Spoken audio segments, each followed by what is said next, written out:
ចង់ធ្វើតួរងក្នុងបេះដូងអូនថងទោះថាដឹងនួនល្អ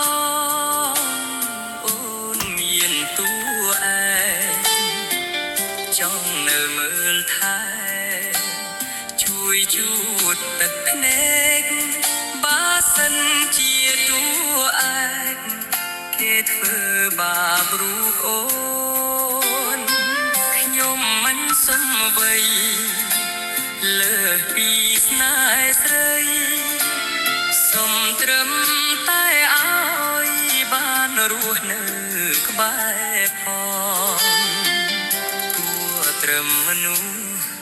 ដែលអូនមើលរំលង